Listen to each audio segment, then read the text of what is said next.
গরুর চেয়ে শূন্য গোয়াল অনেক ভালো, তাই এই দুষ্ট কুকুর আমি আর দলে রাখতে চাই না। কাজ করুন, না হলে চলে যান, কর্মীদের উদ্দেশ্যে এমনটাই কড়া বার্তা দিয়েছেন second in command Abhishek Bandyopadhyay. আর জানিয়ে রীতিমতো শোরগোল রাজ্য রাজনীতিতে। এবার দলের একাংশের বিরুদ্ধে বিশ্বাসঘাতকতার অভিযোগ করলেন বাঁকুড়ার সদ্য নির্বাচিত তৃণমূল কংগ্রেসের সাংসদ অরূপ চক্রবর্তী। কিছু বিশ্বাসঘাতক আছেন যারা তৃণমূলের খেয়েই বড় হয়েছেন, আর সেই বেঈমানদের বিরুদ্ধে রাজ্যকে অভিযোগ জানাবেন বললেন বাঁকুড়া লোকসভা কেন্দ্রের সদ্য নির্বাচিত তৃণমূল সাংসদ তথা জেলা সভাপতি অরূপ চক্রবর্তী। বৃহস্পতিবার সিমলাপালে জনসংযোগ এবং শুভেচ্ছা বিনিময় কর্মসূচিতে যোগ দিয়ে বক্তব্য রাখতে গিয়ে এই কথা বলেন তিনি। এরপরেই বলেন, দুষ্ট গরুর থেকে শূন্য গোয়াল অনেক ভালো, তাই দুষ্ট গরু আর দলে রাখতে তিনি চান না। একই সঙ্গে দলে থাকা সেই সমস্ত ব্যক্তিদের বিরুদ্ধে কড়া ব্যবস্থা নেওয়া হবে বলেও হুঁশিয়ারি দিয়েছেন অরূপ।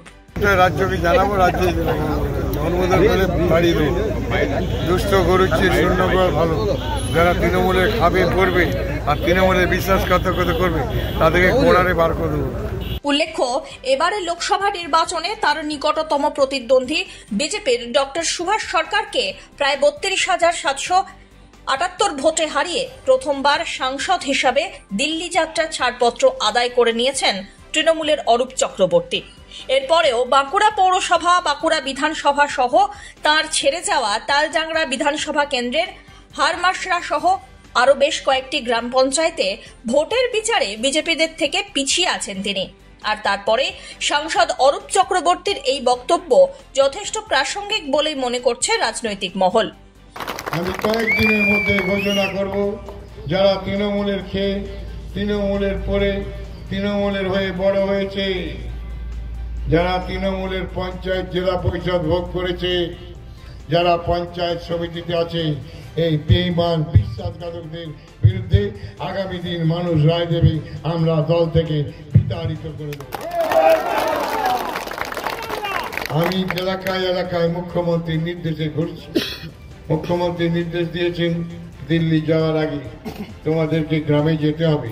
যে মানুষ ভোট দিয়েছে তাদের আশীর্বাদ দিতে হবে, তাদেরকে ধন্যবাদ জানাতে হবে, তাদেরকে প্রণাম করতে হবে। আমি তাই এলাকায় দুদিন ধরে আমি দিল্লি থেকে ফিরে মেজিয়া, গঙ্গাজলঘাটি, দুর্লভপুর, বাঁকুড়া বিভিন্ন জায়গা করে আজকে আমি এসেছি সিমলাপালে। এই এলাকার 150 কোটি টাকা রাস্তা তৈরি হচ্ছে, বড় রাস্তা, বাঁকুড়া থেকে রায়পুর পর্যন্ত।